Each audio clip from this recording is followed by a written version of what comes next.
The Ides of March is a political thriller that asks big questions about political dynamics that turn into even bigger question about human dynamics, which turns into even bigger questions, theological questions about where is God in all of this. First, the Ides of March, the title, should tip us off as to what's going on. It refers to the murder of Julius Caesar when he was literally stabbed in the back by his political friends and his political opponents who united against him. So what we're going to see throughout this movie is political backstabbing, and the movie lives up to its title. It stars Ryan Gosling, who plays Stephen Myers, and Stephen Myers is a brilliant 30-year-old political aide to Mike Morris, who is running in the Democratic primary. And they're in the state of Ohio, and it said that as Ohio goes, so goes the nation. And so this is a crucial state to win, but it looks like Morris's campaign is going to lose. And so there are already these tensions within the campaign. But the tensions get even worse when the political opponents ask to meet with Myers in order to try to lure him away. And when Morris's campaign finds out about this, they see it as a big act of disloyalty. And Myers claims his innocence, that he was never going to join the other side, and that he didn't really know what they wanted to meet with him about.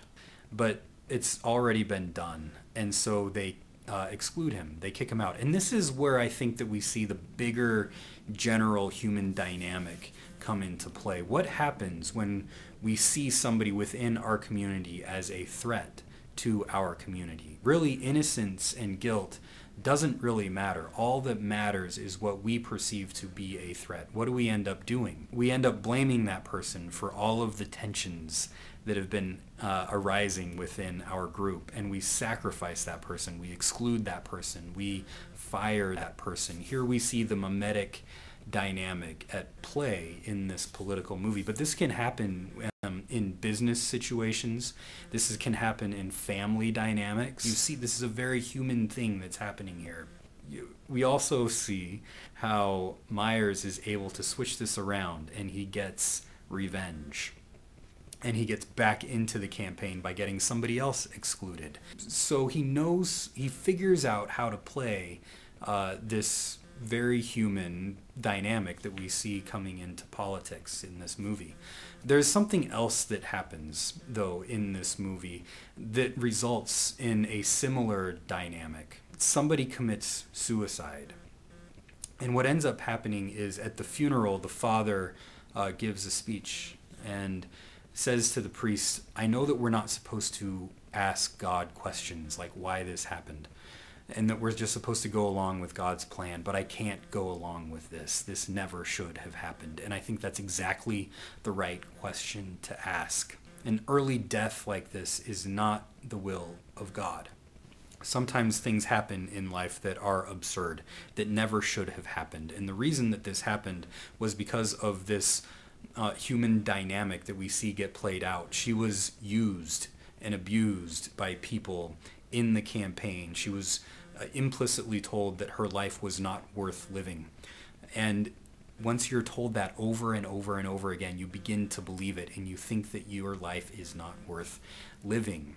And so where is God in all of this? Not in those dynamics that lead us to believe, that lead us into these rivalries over and against one another, that lead us to believe that our lives are not worth living.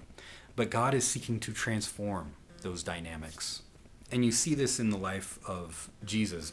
Mark Heim says in his book, Saved from Sacrifice, that Jesus provides an alternative model for us, one that seeks to reform our desires away from rivalry and greed and violence, and one into love, compassion, and care for one another.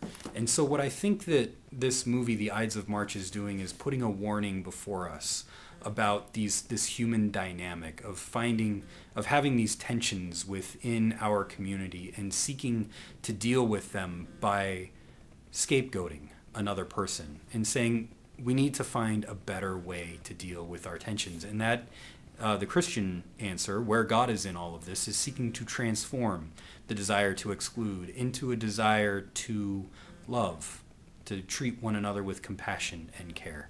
So those are my thoughts on the Ides of March, and I'd love to hear what you think. Thanks.